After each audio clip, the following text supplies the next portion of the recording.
한 구절씩 함께 교독하도록 하겠습니다.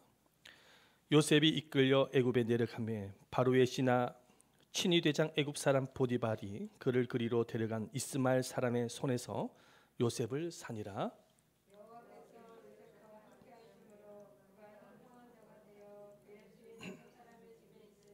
그의 주인이 여호와께서 그와 함께 하심을 보며 또 여호와께서 그의 범사에 형통하게 하심을 보았더라.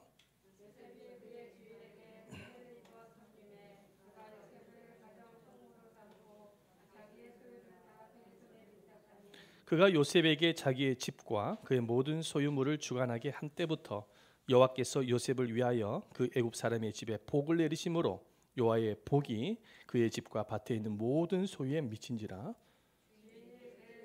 다 요셉의 손에 위탁하고 자기가 먹는 음식 외에는 간섭하지 아니하였더라. 요셉은 용모가 빼어나고 아름다웠더라. 아멘. 할렐루야. 주님의 사랑과 은혜가 여러분들 모두에게 충만하게 임하시기를 축원드립니다. 아멘.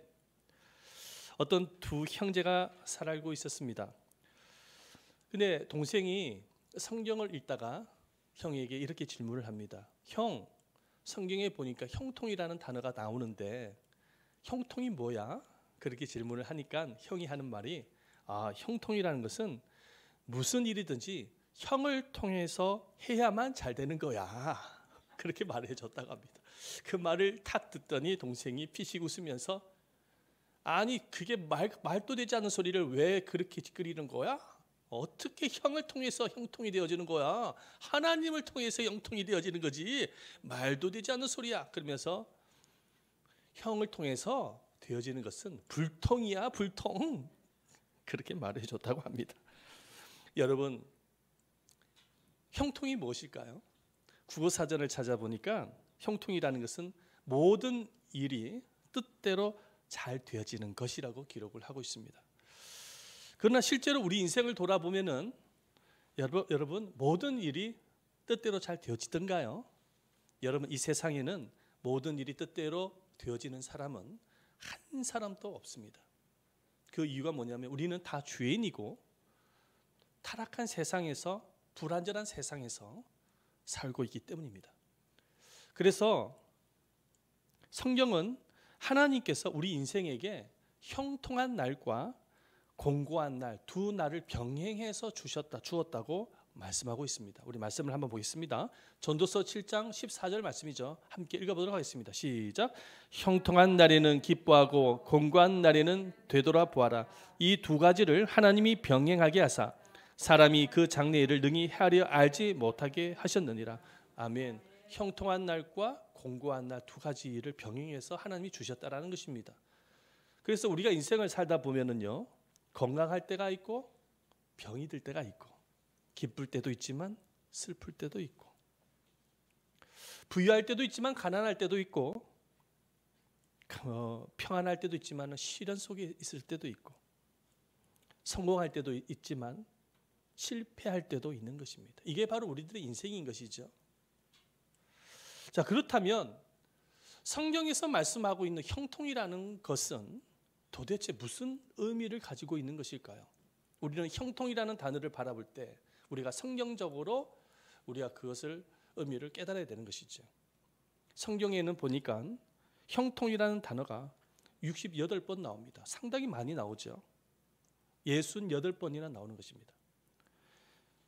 그런데 이렇게 성경에서 형통이라는 단어가 많이 언급되는 이유가 무엇이냐니까 하나님께서는 하나님의 백성들 모두가 다 형통해지기를 기대하고 계시기 때문인 것입니다. 여러분 성경에서 말씀하고 있는 형통이란 도대체 무엇일까요? 한번 따라해 주시기를 바랍니다. 하나님이 함께 하는 것이 형통이다. 형통이란 무엇이냐니까 하나님이 함께 하시는 것입니다. 이게 바로 형통이라는 거예요. 우리 이 사실을 오늘 본문에 등장하고 있는 요셉을 통해서 살펴볼 수가 있는 것이죠. 요셉의 이야기는 창세기에 기록이 되어 있지만 창세기 37장부터 해서 50장까지 기록이 되어 있어요. 상당히 이야기가 깁니다. 요셉의 이야기를 상당히 많이 언급을 하고 있어요. 자, 그런데 요셉의 인생에 대해서 이야기를 하는 가운데서 가장 많이 반복되는 단어가 나와요. 그 단어가 무엇이냐니까 바로 여호와께서 요셉과 함께 하셨다라는 단어입니다. 한번 보십시다. 창세기 39장 2절 말씀에 보니까 여호와께서 요셉과 함께 하심으로 39장 3절 말씀 또 읽어봅니다. 시작. 그의 주인이 여호와께서 그와 함께 하심을 보며 창세기 39장 21절에도 읽어봅니다. 여호와께서 요셉과 함께 하시고 창세기 39장 23절 말씀도 읽어봅니다. 시작. 여호와께서 요셉과 함께 하심이라. 이렇게 많이 언급을 하고 있어요. 이렇게 여호와께서 요셉과 함께 하셨다라고 반복하는 이유가 무엇일까요? 그 이유가 무엇이냐니까 요셉이 형통한 사람이 되어진 것은 바로 하나님이 함께 하셨기 때문임을 말씀하고 있는 것입니다. 그래서 하나님이 함께 하셨다라는 단어 옆에 항상 따라 붙은 단어가 있어요. 붙고 있는 단어가 있어요. 그 단어가 무엇이냐니까 바로 형통이라는 단어입니다. 한번 보십시다. 창세기 39장 2절 말씀이죠. 읽어봅니다. 시작. 여호와께서 요셉과 함께 하심으로 그가 형통한 자가 되어졌다 말씀하고 있죠. 그 다음에 또 보십시다. 39장 3절 말씀 읽어봅니다. 시작. 그의 주인이 여호와께서 그와 함께 하심을 보며 또 여호와께서 그의 범사에 형통하게 하심을 보았더라. 아멘. 하나님이 함께 하셨다라는 단어 옆에 항상 따라 붙고 있는 것이 형통이라는 단어. 이거 외에도 많이 있지만 대표적으로 두 구절만 제가 여러분들한테 소개를 하는 것입니다. 하지만 요셉의 삶을 한번 이렇게 들여다보시기를 바랍니다. 요셉의 삶을 가만히 들여다보면은 형통과는 거리가 먼 인생을 살고 있는 것을 보게 되어집니다. 성경에는 요셉의 나이 13세부터 해서 30세까지의 일생을 기록을 하고 있습니다.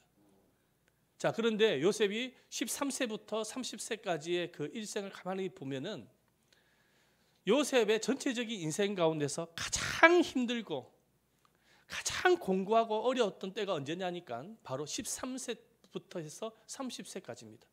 왜 그러냐면은 그때 당시에 어머니 라헬이 세상을 떠납니다. 요셉의 동생 베냐민이라는 아이를 낳고 세상을 떠납니다. 그래서 요셉은 어렸을 때부터 엄마의 사랑을 제대로 받지 못하고 성장했습니다. 하지만 아버지 야곱으로부터 사랑을 많이 받게 되어집니다. 야곱이 요셉을 사랑하게 되어진 것은 요셉이 사랑하는 아내 라헬의 아들이었기 때문입니다. 그래서 야곱에게는 여러 아들이 있었지만은 요셉만큼은 특별하게 사랑을 했어요. 그러다 보니까 아버지의 편애로 인해서 배가 다른 형들로부터 미움을 받기 시작합니다. 그 미움을 받아서 요셉이 나중에는 형에 의해서 고통을 당하게 되어지는데요. 형들에 의해서 매를 맞기도 하고요. 죽음의 위협을 받기도 하는 것이죠. 협박을 받기도 하는 것입니다. 심지어 형이 요셉을 너무 미워해가지고 나중에 요셉을 미디안 상인에게 노예로 팔아버리는 그런 불행을 만나기도 하는 것이죠.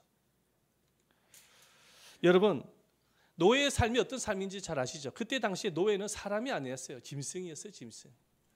주인의 말을 제대로 듣지 않거나 그러면 주인이 노예를 마구 때리기도 하고요. 그리고 다른 사람에게 돈을 받고 팔아 넘기기도 하고 때로는요 노예를 죽여도 여러분 그때는 죄가 아니었던 때였습니다. 얼마든지 주인은 마음대로 할 수 있었던 것이 바로 노예였던 것이죠. 이렇게 노예로 살아가는 요셉을 향해서 성경은 뭐라고 말씀하고 있냐니까 형통한 사람이라고 소개하고 있는 거예요. 노예로 인생을 살아가는데 형통하다는 거예요. 보디발 장군의 집에 노예로 팔려가게 되어지는데요. 나중에는 보디발 아내가 요셉을 너무 좋아하고 사랑해가지고 동침을 요구합니다. 그래가지고 요셉이 거절을 하게 되어지자 그 아내가 거짓 모함으로 인해서 요셉이 어디로 들어갑니까? 감옥에 들어갑니다. 그런데 감옥에 들어가서 감옥살이를 하게 되어진 요셉을 향해서 성경은 뭐라고 소개를 하고 있냐니까 요셉을 향해서 형통한 사람이라고 소개하고 있는 거예요. 여러분 노예로 인생을 살아가고 감옥살이를 하게 되어지는데 형통하대요. 어떻게 우리가 이상적으로 바라볼 때는 좀 이해가 되지 않는 부분이라고 볼 수 있는 것입니다. 자, 그런데 요셉이 정말로 그렇게 형통하다라고 소개하고 있는 이유가 뭐냐면 하나님이 함께하고 계셨기 때문입니다. 솔직히 말이죠. 세상적으로 말하면 요셉의 형통은요, 세상적으로 시각으로 보면 요셉의 형통은 몇 세 때부터 시작을 하냐면 30세 때부터입니다. 왜냐니까는 그 30세 때에 요셉이 애굽의 국무총리가 되어지는 거예요. 그래서 안정되어진 직장, 높은 연봉, 괜찮은 집, 좋은 차, 수많은 하인들이 있습니다. 세상적인 시각으로 볼 때는 요셉의 형통은 국무총리가 되고 난 이후부터 시작되어지는 것이죠. 그런데 요셉이 국무총리가 되어진 이후부터는요, 성경에는 형통이라는 단어를 찾아볼 수가 없어요. 요셉이 형통이라는 단어를 언제 가장 많이 찾아볼 수가 있냐니까 노예로 살아갔을 때, 그때 형통하다라는 거예요. 그렇게 성경은 요셉의 형통한 사람이라고 소개했던 이유가 뭐냐면 비록 노예로 인생을 살아가지만 그 고통과 고난 속에서도 하나님이 함께 하셨기 때문이라고 말씀하고 있는 것입니다. 여러분, 형통이 무엇인지 아십니까? 형통이라는 것은 하나님이 함께하는 것입니다. 여러분들 주님이 여러분들과 함께하고 계시다는 사실을 믿으십니까? 그렇다면 여러분들은 이미 형통한 사람이라는 사실을 믿으시기를 바랍니다. 뭐 돈 많고 뭐 권력이 있고 뭐 세상에서 성공하고 잘 나간다고 해서 형통해지는 것이 아니라 정말 하나님이 함께하는 그 사람은 형통한 것입니다. 그 이유가 무엇입니까? 하나님이 함께 할 때에 구원을 받을 수가 있고요. 하나님이 함께 할 때에 하나님의 도우심과 보호하심을 받을 수가 있는 것이고요. 하나님이 함께 할 때 고난을 이길 수 있는 것이고 하나님이 함께 할 때 하나님이 복된 길로 인도해 주시는 것입니다. 아무리 세상 사람들이 세상에서 성공해가지고 돈, 권력, 명예가 있다고 할지라도 하나님이 함께하지 않는 인생이라고 한다면은 가장 불행한 인생인 거예요. 그 이유가 무엇이냐면은 결국은 그 영혼과 삶이 파멸의 길, 영원한 심판의 길로 가기 때문인 것입니다. 그래서 성경에는요, 악인의 형통함을 부러워하지 말라고 말씀하고 있어요. 한번 읽어보십시다. 잠언서 24장 1절 말씀에 기록이 되어 있죠. 함께 읽어봅니다. 시작. 잠언서 24장 1절 말씀 없습니까? 네. 없습니까? 네, 저를 한번 따라해 주십시오. 너는 악인의 형통함을 부러워하지 말며 그와 함께 있으려 하지도 말지어다. 잠언서 24장 1절 말씀입니다. 악인의 형통함을 부러워하지 말래요. 왜냐하면 그 영혼은 파멸의 길로 가고 있기 때문인 것입니다. 본인은 모르겠죠. 본인은 모를 거예요. 자, 그렇다면 형통한 사람이 되기 위해서는 어떻게 해야 될까요? 어떻게 해야 형통한 사람이 될 수 있을까요? 요셉이 어떻게 해서 저렇게 형통한 사람으로 소개가 되고 있는 것일까요? 첫 번째, 저를 한번 따라해 주십시다. 다 같이 읽어봅니다. 시작. 하나님을 가까이 하는 사람이 되어야 합니다. 하나님을 가까이 할 수 있어야 돼요. 하나님을 가까이 할 수 있어야 돼요. 여러분, 세상에 아무리 바쁘더라도 하나님을 가까이 하는 인생이 되어져야 되는 것입니다. 오늘 본문을 보면 요셉이 애굽으로 팔려가서 보디발 장군의 노예가 되었을 때에서야 여호와께서 함께 하셨다고 말씀하고 있습니다. 우리 말씀 보십시다. 창세기 39장 1, 2절 말씀이죠. 함께 읽어보도록 하겠습니다. 시작. 요셉이 이끌려 애굽에 내려가매 바로의 신하 친위 대장 애굽 사람 보디발이 그를 그리로 데려간 이스라엘 사람의 손에서 요셉을 산이라. 여호와께서 요셉과 함께 하심으로. 아멘. 왜 보디발의 노예가 되어졌을 때 하나님이 함께 하셨다라고 말씀하고 계시는 것일까요? 요셉이 정말로 하나님을 가까이 했던 시기가 언제냐니까 바로 보디발 장군의 노예가 되어졌을 때부터였기 때문입니다. 물론 요셉은요, 형에 의해서 미디안 상인에게 노예로 팔려가게 되어졌을 때부터 노예 인생을 살게 되어졌습니다. 근데 아마도 그때까지는요, 아마도 요셉의 마음속에는 형에 대한 미움과 형에 대한 증오의 마음, 원망하는 마음이 많았을 거예요. 그런데 노예의 인생을 살아가는 과정 속에 하나님께서 철저하게 요셉을 다루기 시작합니다. 그래서 요셉의 마음을 겸손하게 하시고 겸손을 가르치시고 그리고 하나님을 의지하고 하나님을 가까이 하고자 하는 마음을 하나님께서 주시는 거예요.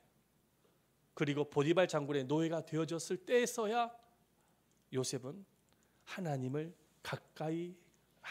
절대적으로 의지하고 절대적으로 가까이 해야겠다라는 결단을 갖게 되어집니다.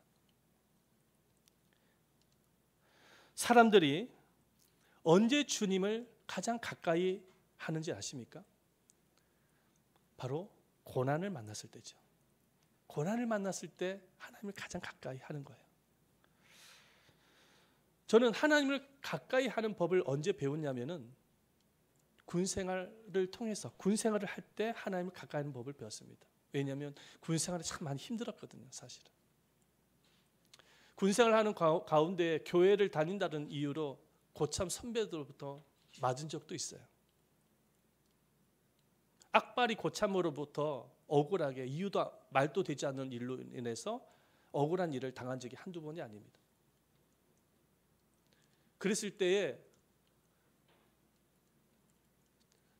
그런 고난이 찾아오게 되었을 때 내가 의지할 것은 하나님밖에 없더라고요. 그 군생활 가운데서 의지할 것은 하나님밖에 없어요. 그래서 화장실에 가서 기도하고요.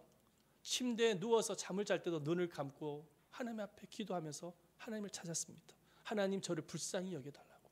이 군생활을 정말 여러 가지 억울한 일들이 많이 있지만은 이 어려움들을 잘 이겨나갈 수 있도록 함께 해달라고 기도를 했어요. 시간만 나면은 쉬는 시간만 되어지면은 교회에 가서 하나님의 말씀을 읽고 기도하는 것이 유일한 기쁨이었습니다. 지금 생각해 보면은 군대는 군사 훈련을 받는 장소이기 이전에 하나님께서 저의 신앙 훈련을 이렇게 시키는 장소였던 것이죠. 하나님께서는 이 군생활 가운데서 이 억울한 환경을 통해서 하나님을 가까이 하는 법을 배우게 하신 거예요. 그래서 군 제대할 때는 정말 예전의 신앙보다 더 뜨거운 신앙을 가지고 제대를 하게 되어집니다. 그래서 신앙의 길로 가게 되신 거예요. 여러분, 하나님의 섭리가 있는 거예요.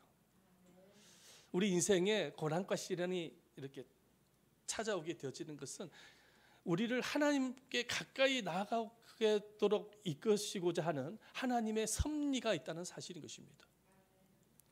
여러분들 살아가면서 때로는 건강이나 재정이나 또 사람 때문에 환경으로 인해서 고난이 오게 되어지는 이유가 무엇이냐면 하나님께 가까이 하는 법을 배우게 하기 위한 하나님의 섭리라는 사실을 믿으시기를 바랍니다. 우리가 살아가면서 받게 되어진 수많은 어려움들이 있거든요. 그건 하나님께 가까이 나고자 하는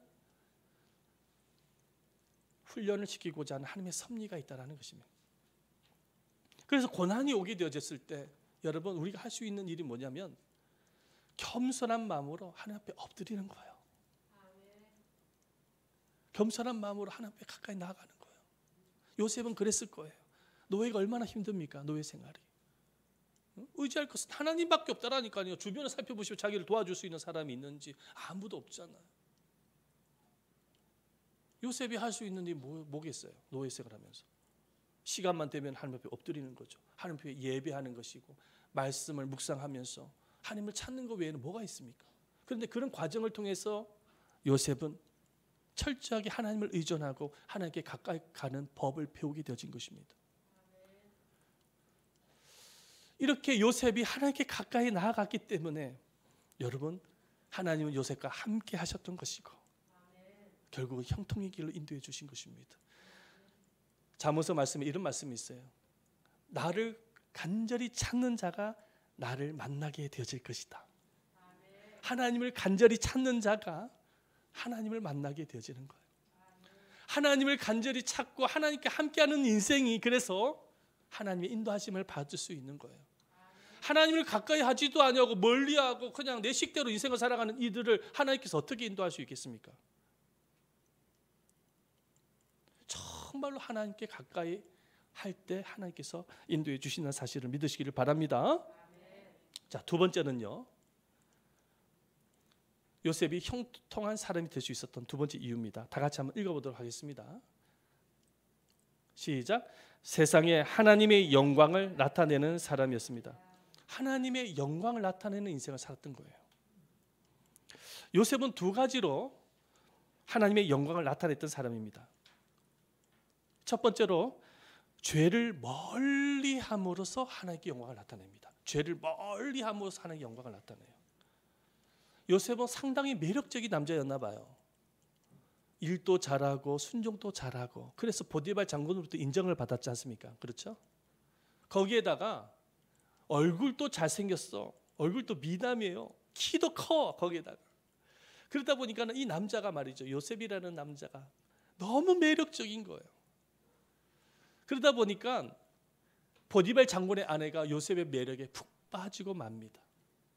너무 매력에 빠져서 짝사랑을 하게 되지. 나중에는요, 요셉에게 요청을 하기 시작합니다. 함께 동침하자고 요청을 해요.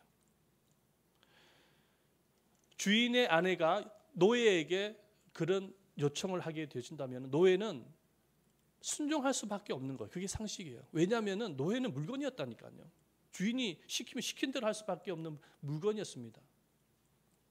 노예는 인권도 자유의사 뭐 이렇게 결정할 것 권한도 아무것도 없었기 때문에 주인이 원하는 대로 갈 수밖에 없는 것이었죠. 하지만 요셉은요, 보디발 장군의 아내의 요청을 거절합니다. 왜 거절을, 그 유혹을 왜 거절을 했냐면 죄를 멀리 하는 것이 하나님의 영광을 나타내는 것이라고 믿었기 때문입니다. 그래서 요셉이 보디발 아내에게 이런 말을 하죠. 한번 읽어보도록 하겠습니다. 창세기 39장 9절입니다. 함께 읽어보도록 하겠습니다. 시작. 이 집에는 나보다 큰 이가 없으며 주인이 아무것도 내게 금하지 아니하여서도 금한 것은 당신뿐이니 당신은 그의 아내임이라. 그런즉 내가 어찌 이 큰 악을 행하여 하나님께 죄를 지으리까. 여러분, 요셉은 남자 아니에요? 요셉도 남자예요. 정욕이 있어요. 눈 딱 감고 그 아내의 요청을 받아들인다면은 가정총무가 뭡니까? 가정총무에서 더 진급을 할 수가 있고요, 물질도 벌 수가 있는 거예요. 그런 기회를요 다 포기해 버립니다. 오히려 죄를 멀리함으로써 고난을 선택하는 요셉의 모습을 보시기를 바랍니다. 죄를 멀리하는 것이 하나님의 영광을 나타내는 것이라고 믿었기 때문인 것이죠. 김성주 씨라는 분이 계세요. 김성주 씨라는 분이 계시는데 이분은 2003년 CNN의 뉴 센터리 리더로 선정된 사업가입니다. 아주 대단한 사업가입니다. 그런데 말이죠, 이분이 쓴 책이 있는데 나는 정직한 자의 형통을 믿는다라는 책입니다.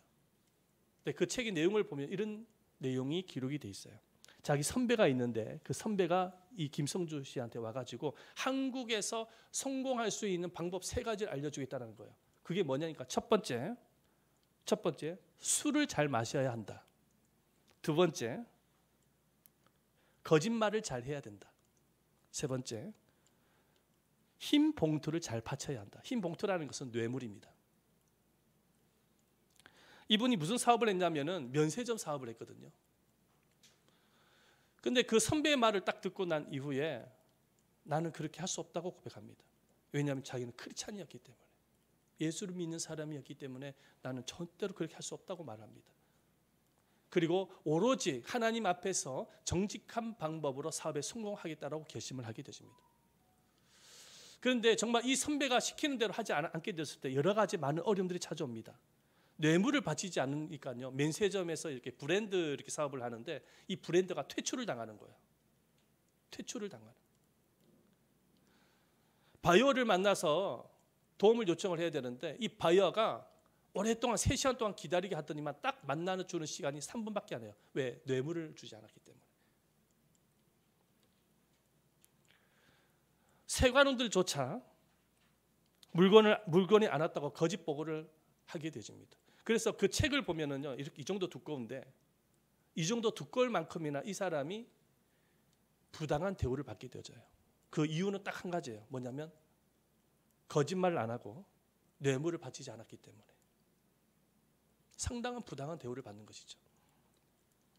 왜냐하면 그때 당시에는요, 면세점 사업을 하는데 뇌물을 바치지 아니하면 99.9%가 사업을 못하는 거예요. 할 수가 없게 되죠. 분위기 자체가 그런 분위기였던 것입니다. 자, 그런데 이분이 끝까지 하나님의 말씀을 부여잡고 정직한 방법으로 사업을 진행을 합니다. 그러다가 1997년도 한국 면세점의 5분의 1을 독차지하게 되어지는 면세점의 에이전트, 아주 사업에 성공하는 사람이 되어집니다. 그래서 CNN의 방송에까지 나올 만큼이나 유명한 유명인이 되어졌어요. 할렐루야. 여러분, 형통이라는 것은 바로 이런 것들이에요. 죄와 타협하지 않고 하나님 앞에 정직하게 사업하는 거예요. 나에게 고난이 찾아온다고 할지라도 죄와 타협하지 않는 거예요. 죄를 멀리하는 거예요. 왜냐하면 하나님이 보고 계시니까요. 하나님 앞에서 우리가 인생을 살아가고 있는 것이기 때문인 것입니다. 그래서 잠언서 14장 11절 말씀에 보면 이렇게 기록을 하고 있죠. 함께 읽어보도록 하겠습니다. 잠언서 14장 11절 말씀입니다. 함께 읽어보죠. 시작. 악한 자의 집은 망하겠고 정직한 자의 장막은 흥하리라. 악한 자의 집은 망한다는 거예요. 뭐 지금 당장 거짓말하고 속이고 뭐 그래서 돈을 벌지 모르겠지만 결국은 하나님이 망하게 하시는 거예요. 패하게 하시는 거예요. 하지만 정직한 자는 요셉처럼 흥하게 하시는 것이죠. 형통의 길이 여기 있는 것입니다. 요셉처럼 죄와 타협하지 않고 정직한 모습으로 인생을 살아가게 되어졌을 때 여러분, 거기 안에 하나님의 영광이 나타나는 것이죠. 그 영광을 보면서 하나님은 형통한 길로 인도해 주시는 것입니다. 자, 두 번째, 하나님의 영광을 어떻게 나타나냐니까 다 같이 한번 읽어보겠습니다. 시작. 성실함으로 하나님의 영광을 나타냈습니다. 요셉의 삶은 성실함이었던 거예요. 요셉이 보디발 장군 집에서 노예로 인생을 살았지만은 그렇지만은 요셉은 철저하게 보디발 장군을 성실함으로 섬기기 시작합니다. 우리 말씀을 보십시다. 창세기 39장 4절 말씀이죠. 함께 읽어봅니다. 시작. 요셉이 그의 주인에게 은혜를 입어 섬김에 그가 요셉을 가정 총무로 삼고 자기의 그 소유를 그의 손에 위탁하니. 섬겼다라는 섬김에라는 단어에 집중하시기를 바랍니다. 노예 인생을 살면서 얼마나 부당한 일들이 많았겠습니까? 얼마나 억울한 일이 많았겠습니까? 그럼에도 불구하고 요셉은 철저하게 보디발을 섬겼다라는 거예요. 맡겨진 직무를 성실하게 수행했다라는 것입니다. 만약에 요셉이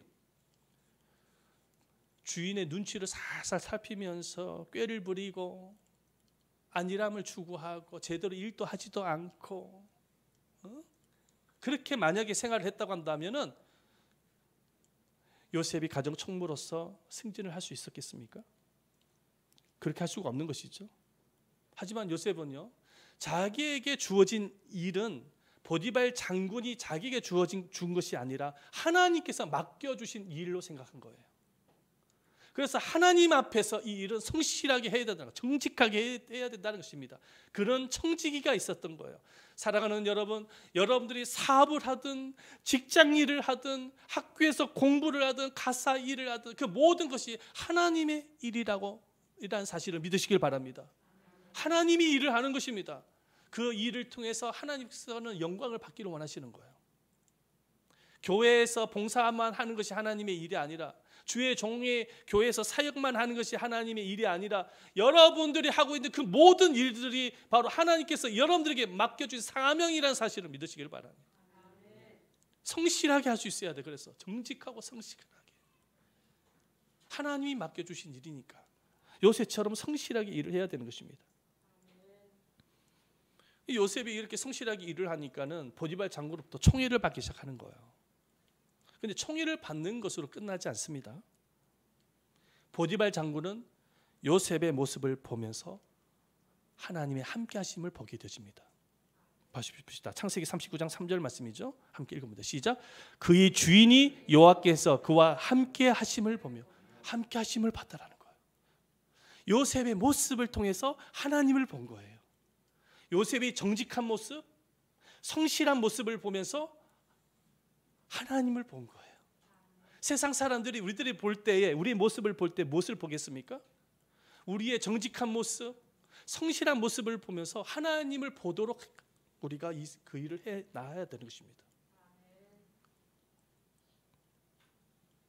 우리가 가정에서나 직장에서나 교회에서 맡겨진 직무를 성실하게 수행을 하게 되어질 때 사람들은 여러분들의 모습을 통해서 하나님을 보게 되어집니다. 그것이 하나님께 영광이 되어지는 거예요. 자, 예수님을 한번 보십시다. 예수님의 성장하시는 모습에 이렇게 기록하고 있습니다. 우리 말씀을 한번 볼까요? 누가복음 2장 52절 말씀이죠. 함께 읽어봅니다. 시작. 그 지혜와 그 키가 자라나며 하나님과 사람에게 더 사랑스러워지시더라. 요셉이 이제 어렸을 때부터 이렇게 성장하는 과정 속에 우리가 눈여겨봐야 될 단어가 있는데 사람들로부터 사랑스러워졌다라는 것입니다. 사람들이 예수님의 모습을 보면서 사랑스럽게 느껴졌다라는 거예요. 그 이유가 뭘까? 그냥 외모만 너무 사랑스럽게 느껴졌기 때문에 그렇게 표현하는 것일까요? 아닙니다.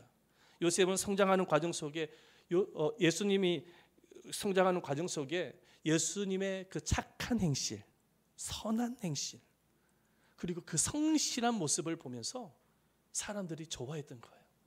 사랑스러워했다라는 거예요. 이렇게 착한 행실과 성실함으로 사람들에게 본을 보였던 예수님께서 제자들에게 이런 말씀을 전하십니다. 우리 지난 주일에도 한번 말씀을 함께 나눴는데요. 마태복음 5장 16절 말씀입니다. 한번 읽어보십니다. 시작. 이같이 너희의 빛을 사람에게 비치게 하여 그들로 너희 착한 행실을 보고 하늘에 계신 너희 아버지께 영광을 돌리게 하라. 아멘. 너희의 빛을 사람에게 비춰라. 이렇게 말씀하고 있어요. 그 빛이 뭐냐면은 착한 행실이라고 말씀하고 있습니다. 착한 행실, 성실함 다 다 같은 내용인 거예요. 솔선수범하는 모습. 불신자들보다 더 열심히 하는 모습. 여러분 불신자들보다 더 열심히 일을 하셔야 됩니다. 아멘. 그들보다 더 나아져야 되는 거예요. 착한 행실, 그 성실한 모습을 통해서 하나님께 영광을 돌리라고 말씀하고 있는 거예요. 그래서 초대교회 성도들은요, 초대교회 성도들은 어떤 인생을 살았냐? 복음을 전하는데 말로만 복음을 전하지 않았어요. 초대교회 성도들은 말로만 복음을 전하는 것이 아니라 착한 행실과 성실함으로 자신의 모범적인 삶을 통해서 복음을 전했던 것입니다. 그랬을 때에 사람들이 그들의 삶의 모습을 보면서 예수를 믿는 사람들의 수가 늘어났다고 말씀하고 있는 거예요. 칭송받는 자가 늘어났다고 말씀 보십시다. 참 사도행전 2장 47절 말씀이죠. 함께 읽어보도록 하겠습니다. 시작. 온 백성에게 칭송을 받으니 주께서 구원받는 사람을 날마다 더하게 하시니라. 아멘. 칭송을 받. 온 백성들로부터 칭송을 받았다. 칭찬을 들었다는 것입니다. 그래서 그 초대교회 성도들의 삶의 모습을 보면서 예수 믿는 사람들의 수가 늘어났다는 거예요. 여러분, 우리 크리스찬들이 말만 잘하면 안 되는 거예요. 이번에 설 명절날에 친인척을 만나게 되실 텐데 여러분 말만 잘하면 무슨 의미가 있습니까? 여러분들의 모습을 통해서 하나님이 보이도록 하셔야 되는 것입니다. 그래서 그럴 때에 그들이 그 모든 삶을 통해서 하나님께 영광이 되어지는 것입니다.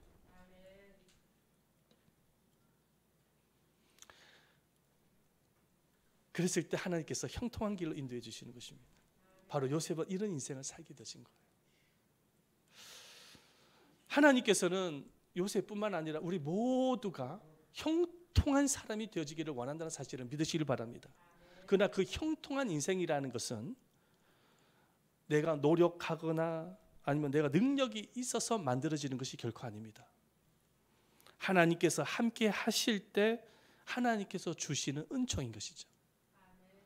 그런데 하나님이 어떤 사람과 함께 하시냐니까 바로 하나님을 가까이 하는 사람입니다. 요셉처럼 예배와 말씀과 기도를 통해서 하나님을 가까이 하는 사람, 하나님 앞에 엎드릴 줄 아는 사람, 그리고 죄를 멀리하고 성실함으로 인생을 살아가는 사람입니다.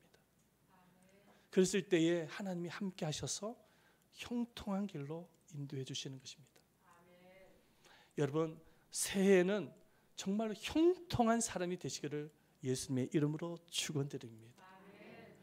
그래서 여러분들의 삶을 통해서 하나님의 영광이 드러나고 여러분들의 모습을 통해서 여러분들의 복음 전파를 통해서 보다도 많은 생명들이 예수를 믿게 되어지는 놀라운 하나님의 역사가 있기를 예수님의 이름으로 축원드립니다.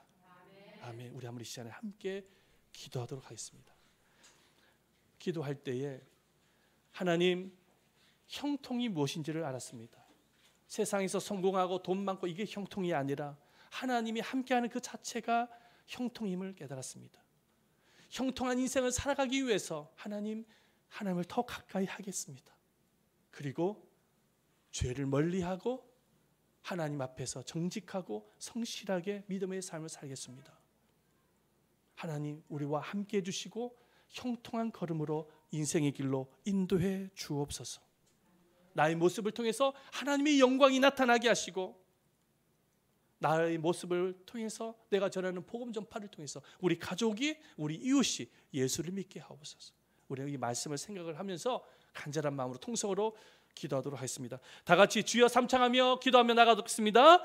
주여, 주여, 주여. 살아계시고 자비로우신 아버지 하나님, 감사드립니다. 거룩하신 아버지 하나님, 오늘 귀한 말씀으로 인도해 주셔서 감사드립니다.